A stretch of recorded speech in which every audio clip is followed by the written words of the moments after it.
Aku tuh sebenarnya nggak jago masak, tapi entah kenapa tiap lagi overthinking, tangannya gerak sendiri ke dapur. Kemarin sore pulang dari kerja, aku ketemu sama temanku. Kita cerita banyak hal.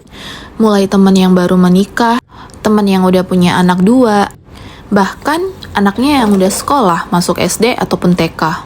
Nah, kita gimana? Tapi ya udahlah, hidup itu bukan lomba siapa yang paling cepat.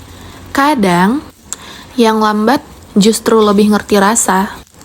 Nasi goreng ini aja butuh waktu biar bumbunya meresap. Jadi, mungkin hidupku juga seperti itu. Nggak harus sempurna. Yang penting bisa bikin senyum.